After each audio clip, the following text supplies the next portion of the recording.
Video के इस section में हम टू कट बैंगल को एम्बेलिश करना सीखेंगे या कि डेकोरेट करना सीखेंगे।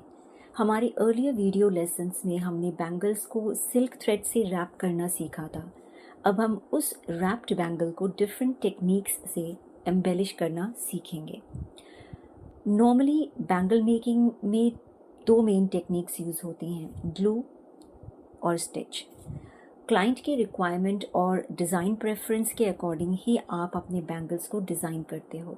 जैसे कि ये मिरर वर्क बैंगल है, इसमें सिंपल लीफ शेप्ड मिरर्स और थ्रेड रैपिंग का यूज़ करके एम्बेलिश किया गया है।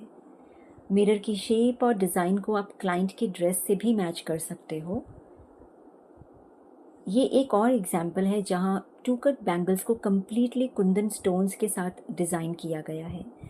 इस टाइप की टेक्निक में आप क्लाइंट के आउटफिट से डिज़ाइन इंस्पिरेशन ले सकते हो, बिल्कुल वैसे ही जैसे हमने इस एग्जाम्पल में किया है।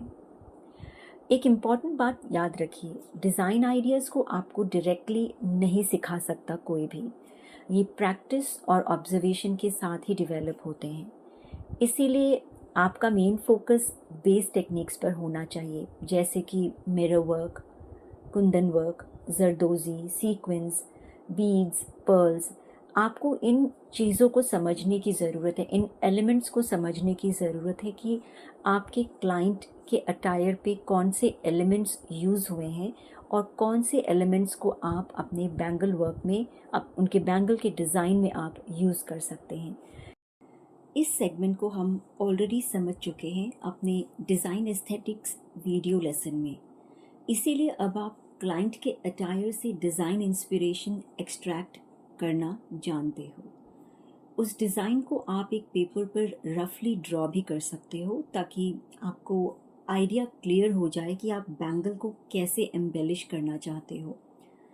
इस प्रोसेस में आपको कलर्स, टेक्सचर्स और डिज़ाइन एलिमेंट्स पर ध्यान देना होगा और उसके बेसिस पर आप अपने बैंगल डिज़ाइन की प्लानिंग करेंगे।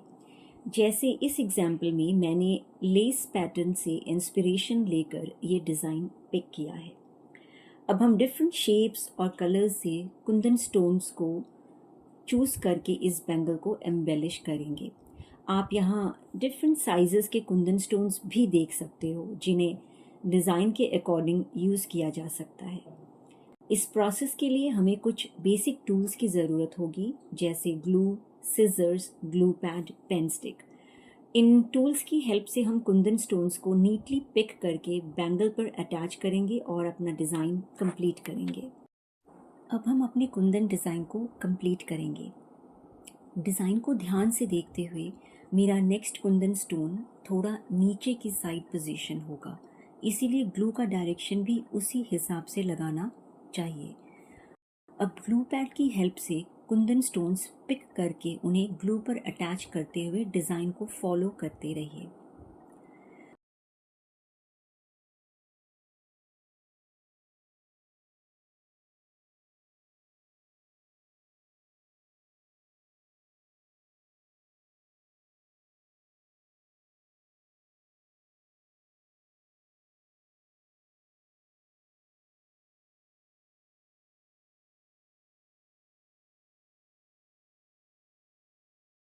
बीच बीच में स्टोन्स को थोड़ा एडजस्ट करना ज़रूरी होता है, क्योंकि अगर प्लेसमेंट सही होगी तो फाइनल फिनिश भी बहुत क्लीन और ब्यूटीफुल लगेगी।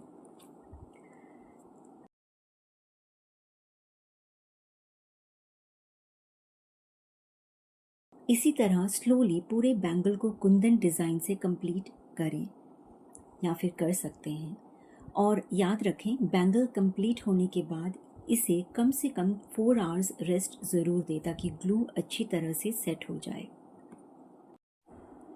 अब हम मिरर और थ्रेड वर्क सीखेंगे। ये मेरे पास एक टू कट बैंगल है और इस पे मैंने लीफ शेप का मिरर यूज़ किया है। आपकी किट में लीफ या फिर राउंड शेप का मिरर हो सकता है। मिरर्स वैसे भी बहुत सारे शेप्स और साइज़ेस में अवेलेबल होते हैं और आपके पास एक थ्रेड भी होगा। मिरर वर्क गुजरात, मुंबई और दिल्ली साइड के कस्टमर्स में काफ़ी पॉपुलर हैं, स्पेशली नवरात्रि सीज़न के टाइम पर। इस सेक्शन में हम टू कट बैंगल को एम्बेलिश करना सीखेंगे। इस डिज़ाइन को बनाने का प्रोसेस भी सेम ही रहेगा। अगर आप क्लाइंट के लिए कस्टम सेट बना रहे हो तो डिज़ाइन क्लाइंट के अटायर से मैच या कॉन्ट्रास्ट करते हुए चूज़ करें। सबसे पहले रैप्ड बैंगल बेस पर ग्लू अप्लाई करें और फिर मिरर को उसके ऊपर प्लेस करें। धीरे से प्रेस करें और उससे लगभग 5 मिनट्स तक टच ना करें ताकि वो अच्छे से सेट हो जाए। मिरर प्लेसमेंट का ध्यान ज़रूर रखें। अगर आप गैप के साथ मिरर्स प्लेस करना चाहते हो, जैसे मैंने वीडियो में किया है, तो आप 4 सर्कुलर पॉइंट्स चूज़ कर सकते हो।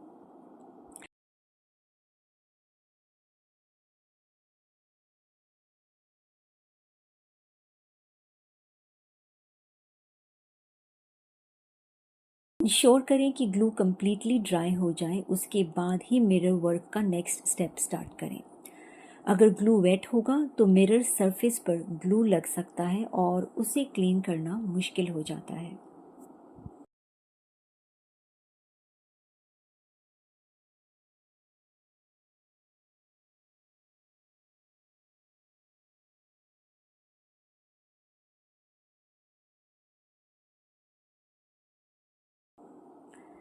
अब मिरर ड्राई हो चुका है तो हम नेक्स्ट एम्बेलिशमेंट स्टेप स्टार्ट करते हैं।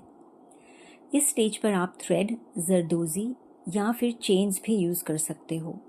सबसे पहले रेडी चेन को मिरर के फुल एज के अराउंड ग्लू कर सकते हैं। चेन को साइज रिक्वायरमेंट के हिसाब से कटर से कट कर लें।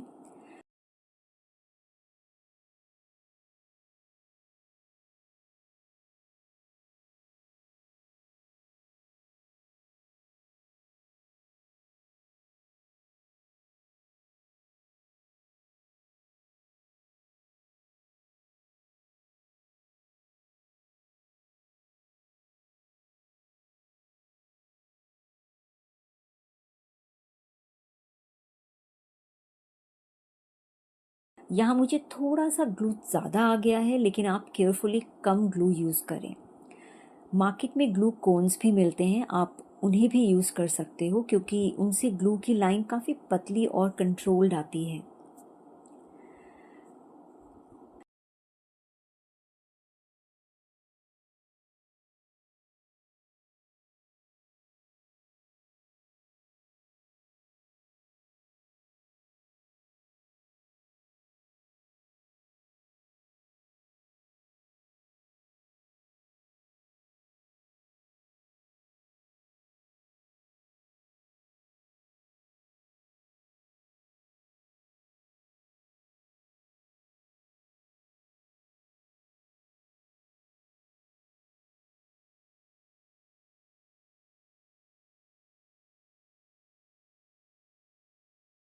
नेक्स्ट हम जरदोज़ी यूज़ करते हैं। जरदोज़ी काफ़ी स्ट्रेची होती है और अगर ज़्यादा खिंच जाए तो डैमेज हो सकती है, इसीलिए इसे केयरफुली हैंडल करें।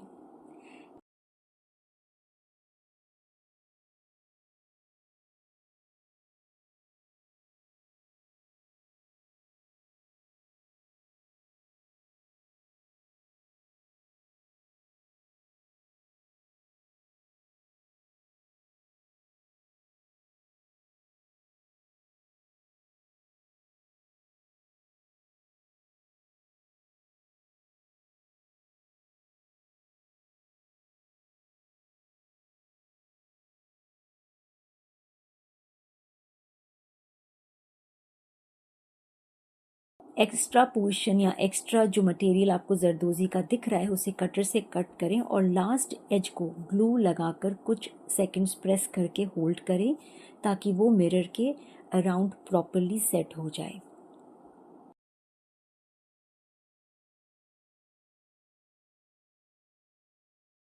पर्ल्स हालांकि बहुत ज़्यादा अट्रैक्टिव लगते हैं मिरर के साथ एज़ कम्पेयर टू जरदोज़ी।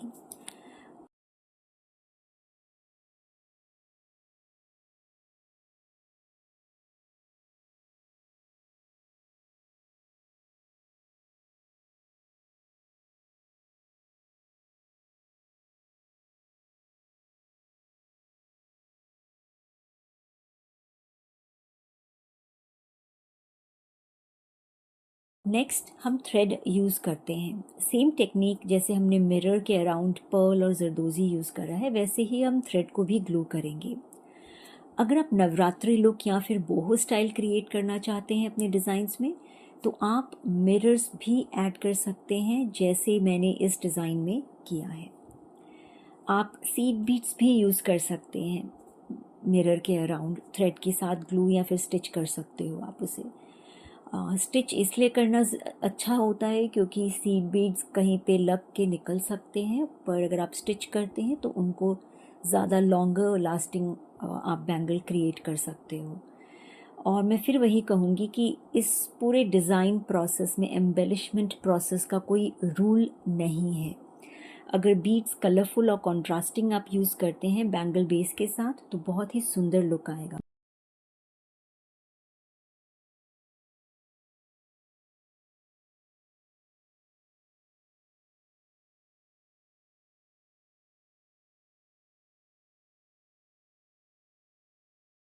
अपनी क्रिएटिविटी से एक्सपेरिमेंट ज़रूर करें।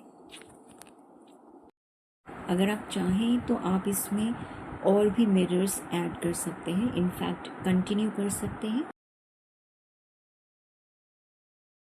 जैसे कि मैंने इस बैंगल लुक को क्रिएट करने में किया है। ये हमारे पास सीड बीड्स भी हैं जो आपको किट में मिले हैं सिल्वर। आप चाहें तो आप कलरफुल बीड्स भी यूज़ कर सकते हैं। ये 2 mm के बीड्स होते हैं। आप अपने वेंडर से पूछेंगे कि आपको सीड बीड्स चाहिए, तो ये वैरायटी ऑफ कलर्स में मिलते हैं। आप अपनी रिक्वायरमेंट के हिसाब से कॉन्ट्रास्टिंग कलर्स चूज़ कर सकते हैं, बट सीड बीड्स को लगाने के लिए मैं रेकमेंड करूँगी कि आप उनको स्टिच करें। स्टिच से चीज़ें बहुत ज़्यादा ड्यूरेबल और लास्टिंग होती हैं। अगर आप ग्लू यूज़ करेंगे सीड बीड्स में, तो वो निकलने का डर है।